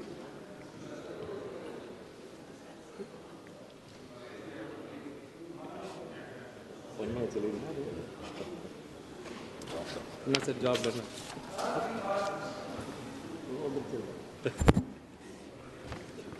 माननीय सभापति महोदय, आज मैं सदन में केंद्रीय उत्पाद शुल्क संशोधन विधेयक 2025 पर चर्चा के लिए खड़ा हूं।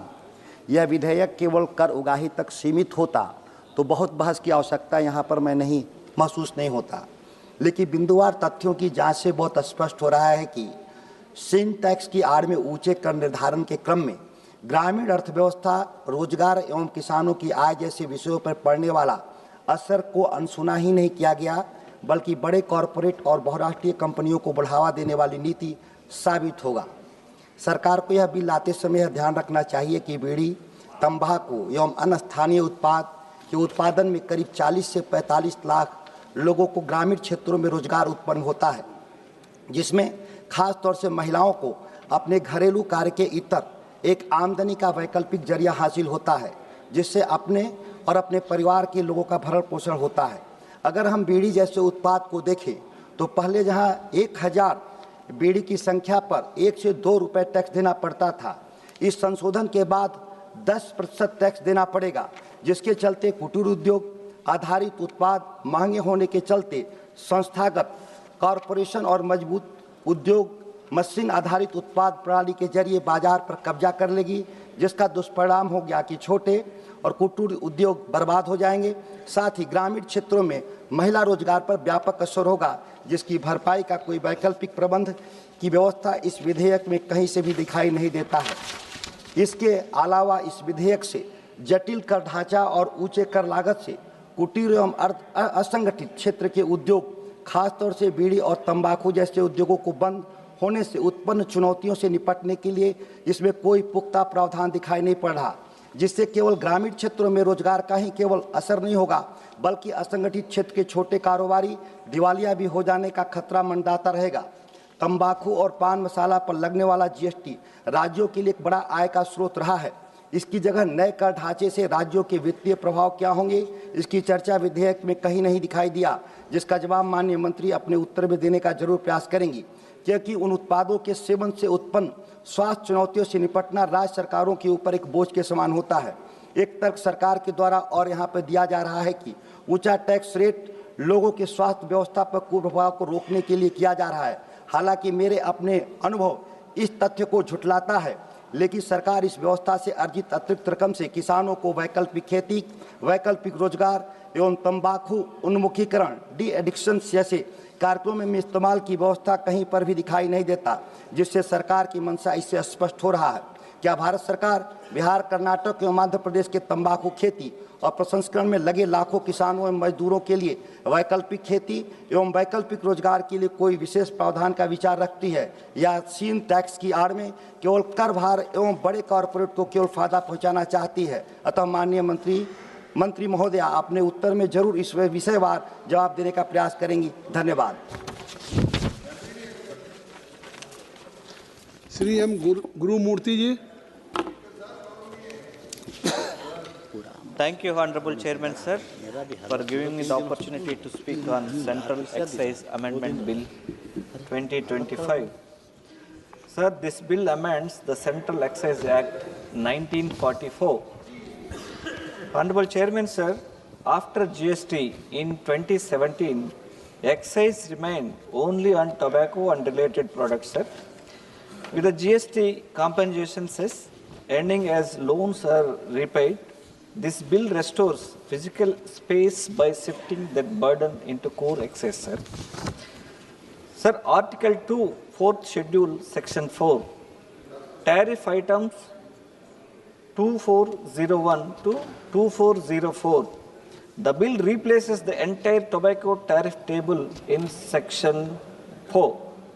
It sets about 70% duty on unmanufactured tobacco, strong specific duties on cigarette per 1,000 sticks, sir, higher duties on chewing and smoking mixtures, and clear rates for new nicotine products, sir. Honorable Chairman, sir, we feel some of the positives of this bill is tariff items 2401 10 to 20 or 30, uniform high duty on all unmanufactured tobacco types, and tobacco refuse reduce disputes and makes compliance simpler for farmers and traders, sir. Tariff items 2403 to 24030, very high duty on chewing and scented tobacco supports public health goals while preserving revenue, sir. Sir, in Article 1 of 2, Fiscal Memorandum, the shift from cess to excise protects centre's revenue without fresh budgetary outgo and supports medium and term fiscal planning, sir. Honorable Chairman, sir, let me seek some answers for few questions, sir. Sir, number one, tariff item 2402-20, how will length-based slabs be policed so that cigarettes are not misdeclared around 65 mm, 70 mm, and 75 mm to reduce duty, sir? And second question is, tariff items 2403, 19, 21 to 29, what safeguards will stop machine-made bias being shown as handmade to claim the concession rates, sir? Tariff items 2404 to 12, 2404, 91 to 99. When will final duty rates be notified for fast-growing oral and transdermal nicotine products, sir? And tariff item 2403, 9970 versus 2403, 9910. How will diversion of low tax cut tobacco into high tax chewing tobacco be prevented across the state borders, sir? With these comments, I support this bill, sir. Thank you, sir. Thank you, madam. Shrimati महिमा कुमारी Mewar. Speaker, sir, I rise today to speak in support of the Central Excise Bill 2025, which in my respectful submission is not merely a fiscal adjustment but a decisive step towards strengthening our nation's public health and architecture. For that, I will like to thank our Honorable Prime Minister and Honorable Finance Minister. Bharatvarsh 2047 तक विकसित बनाने के मंत्र के साथ विकास की साधनारत है और इसके विकास में महिलाओं, युवाओं, अन्नदाता, किसानों की भी भूमिका बहुत अधिक महत्वपूर्ण है। जहां जीएसटी सुधार का माध्यम से और करों के स्तर को सरल किया गया है, जिसके माध्यम से देश में मांग में वृद्धि हुई है और उसका परिणाम अभी जीडीपी की 6.2% की ग्रोथ से भी देखा जा सकता है। उसके लिए हमारे आदरणीय सीतारमण जी का बहुत बहुत धन्यवाद। परंतु देश के स्वास्थ्य की चिंता करना भी ज़रूरी है। इसकी जागरूकता को बढ़ाने के अभी पूरे देश में सांसद खेल प्रोग्राम किए जा रहे हैं। उसके साथ साथ अन्य प्रकार के भी स्वास्थ्य के प्रति जागरूकता को बढ़ाने जाने के उपाय किए जा रहे हैं। इस क्रम में स्वास्थ्य के लिए हानिकारक नशे के उत्पादनों के प्रयोग में नियंत्रण की हतोत्साहित करने के क्रम में ही इस संशोधन बिल को देखा जाना चाहिए। This bill becomes necessary at a time when the GST compensation cess is being gradually phased. Without corresponding safeguards, harmful products such as tobacco would inevitably become harmful products cheaper and more accessible, particularly in rural and semi-urban markets, where enforcement challenges remain acute. The proposed increase in excise duty ensures that the overall tax burden on tobacco products remains stable so that affordability does not rise and consumption does not spike. This approach reflects responsible governance, balancing physical rationality with the fundamental obligation to protect the health and welfare of our people. The real impact of this legislation must be understood not in economic abstractions, but in effect on ordinary families, children, village communities. In small towns and rural beds across the countries, bidi, gutka, and inexpensive cigarettes remain dangerously easily to obtain. Young adolescents encounter tobacco not behind closed doors, but in public spaces, school, adjacent kiosks. Weekly rural markets and roadside shops. Experimentation begins early, often before young minds fully understands the consequences of the addiction. This early exposure translates into long-term dependence, deteriorating health, educational dropouts, and increasing medical expenditure for the families that can least afford it. In many agricultural and tribal communities, we see a parallel reality of undernutrition, school absent of the children. A lot of children don't go to school because they use all these things, and growing health hazards directly connected to tobacco use among adults and adolescents alike. When families spend their limited income on addictive products, resources bent for food, education, and healthcare suffers. But sustaining price deterrence through calibrated tax policy, this bill intervenes at the most vulnerable entry point of addiction. Price remains one of the strongest barriers preventing children and youth from initiating tobacco use. When products remain unaffordable, experimentation reduces, progression to the habitual use declines, and entire household patterns of consumption change. Parents reduce usage, children remain protected from exposure, and community health gradually improves. In this sense, the bill serves as a protective shield around young Indians who constitute a demographic dividend, ensuring that future generations remain healthier, more educated, and more productive. India continues to confront an alarming burden of tobacco-related non-communicable disease, ranging from oral cancer to lung ailments and cardiovascular disease. These illnesses do not strike in isolation. They devastate families emotionally and financially. Rural population, daily wages earner, and low-income households face the worst consequences, often arriving at hospitals only when disease has reached advanced and costly stages. Preventive public policy, therefore must remain our primary defense. Alongside discouraging consumption, this bill also ensures that revenue generated from harmful commodities strengthens national healthcare capacity. Under the present government leadership, our medical infrastructure has seen historic expansion. The number of AIIMS institution has tripled. Medical college have doubled nationwide, and Ayushman Bharat has delivered treatment access to crores of beneficiaries. The philosophy guiding this legislation is both practical and principled. The economic burden created by harmful products is redirected into building hospitals, training doctors, and guaranteeing medical insurance for the poor. Wise, in effect finance public virtue. Concerns regarding state revenue deserve serious attention and have been responsibly addressed to the legislative structure. The removal of compensation cess does not diminish the constitutionally guaranteed share of states in central tax. Adjustment in excise duty simply preserves overall revenue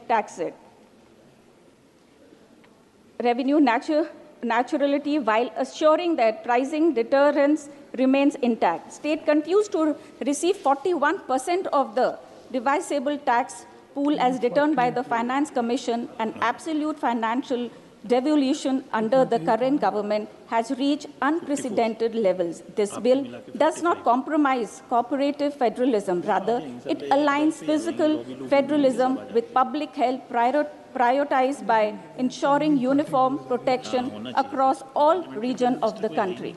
Equally important is the need to reassure farmers and BD workers whose livelihood depends on the tobacco cultivation and processing. This bill does not target production. It addresses consumption alone. The government has parallelly promoted crop diversification programs that have already shifted lakh of acres from tobacco cultivation into sustainable agricultural alternatives. Income support schemes, skill assistance programs, and rural welfare initiatives continue to protect worker livelihoods and facilitating transition where feasible. This balanced policy ensures that we do not trade one social harm for another. Rural incomes are protected even as public health objectives advance. Another area where clarity is needed is enforcement against illicit tobacco trade. Global experience shows that smuggling flourishes where regularity systems are weak, not where taxes are strong. This legislation, supported by a strengthened enforcement ecosystem involving digital tax stamps, track and trace mechanism, and coordinated action among custom, GST authorities, and Directorate of Revenue Intelligence. These initiatives have already led to record seizures and dismantling of organized smuggling networks. Higher excise duties do not weaken enforcement. They enhance its effectiveness by incentivizing systematic monitoring and accountability. Honorable Speaker, sir, the most profound justification of this bill lies in the future we owe our children. Tobacco addiction strikes at the physical vitality, education attainment, and economic productivity of our youth. It undermines classroom before it weakens hospital. It erodes human capital before it appears on government balance sheets. In a nation preparing itself for a developed future, safeguarding the health of the next generation cannot be secondary to fiscal adjustment. This legislation embodies the long-term vision. It ensures that the technical transition in tax policies does not generate a social setback in public health. The Central Excise Bill 2025 therefore represents a thoughtful convergence of governance priorities, fiscal discipline, social equality, healthcare investment, federal stability, rural protection, youth welfare. It is a legislation rooted not merely in numbers but in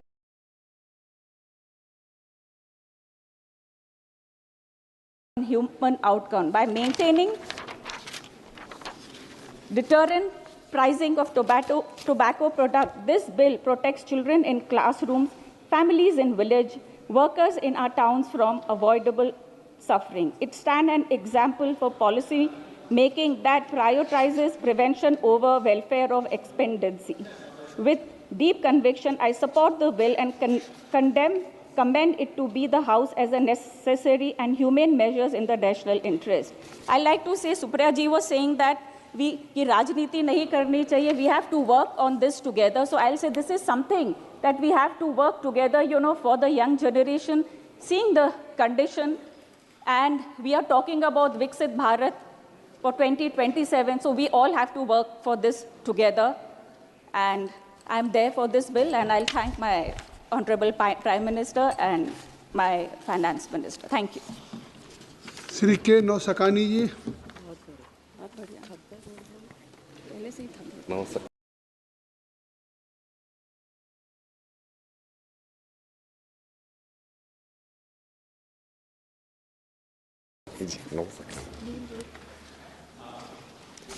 wait பண்ணுங்க படம்.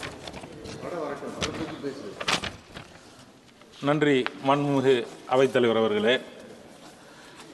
மத்திய கலால் மசோதா திருத்த மசோதா 2025 பேசுவதற்கு வாய்ப்பளித்தமைக்கு நன்றி தெரிவித்துக் கொள்கின்றேன்.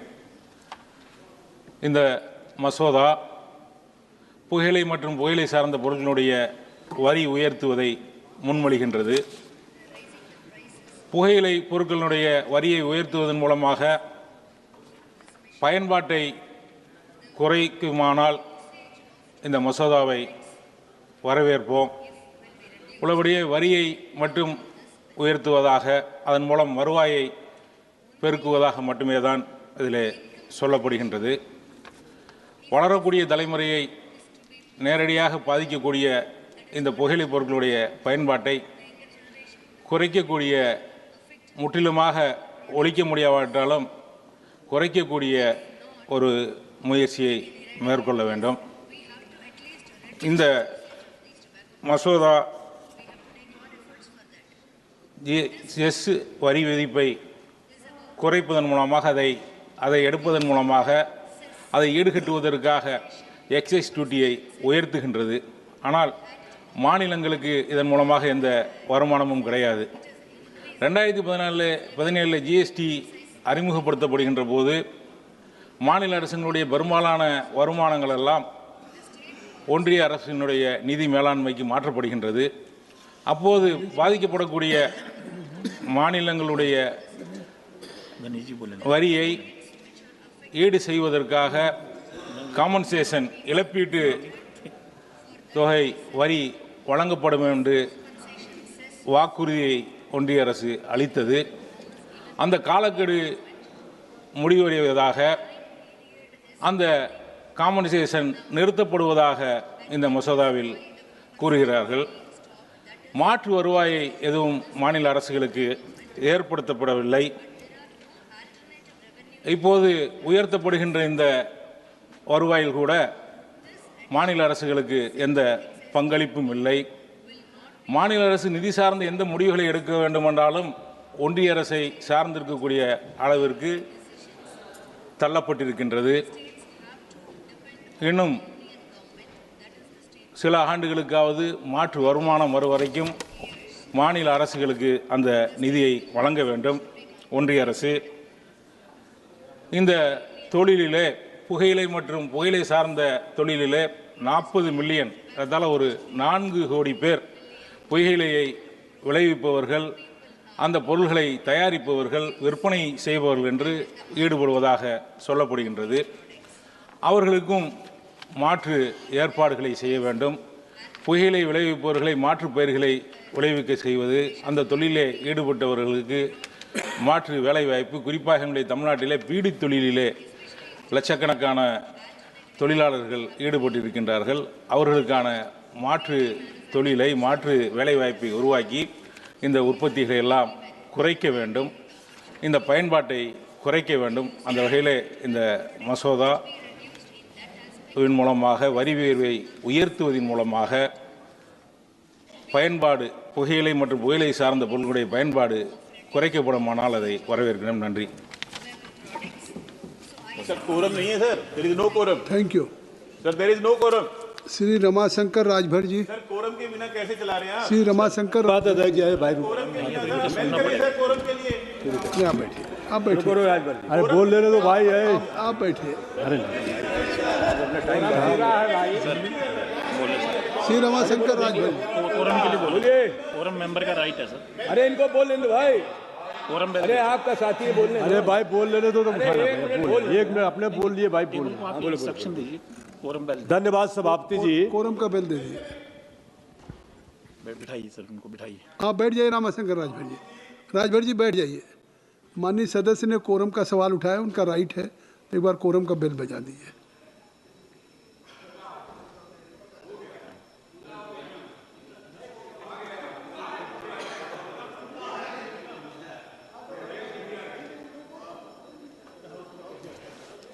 बेल बज रहा है ना? बेल जा रही है सर.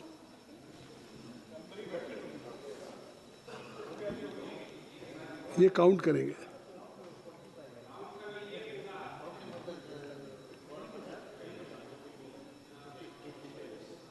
3 बार बजाते हैं ना।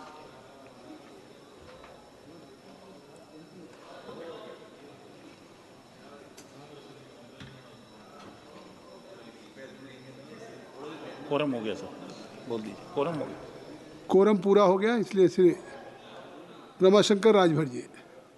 धन्यवाद अध्यक्ष जी। माननीय सदस्यों से आग्रह है कि वो कृपया सदन में आपने इतने महत्वपूर्ण विषय पर बोलने का अवसर दिया। अध्यक्ष जी, हमारा मुल्क परंपरा सभ्यता बहुत दिनों से सजोए हुए है। हमारी परंपरा रही है कि शिष्टाचार की 4 निशानी, आओ बैठो हुक्का पानी।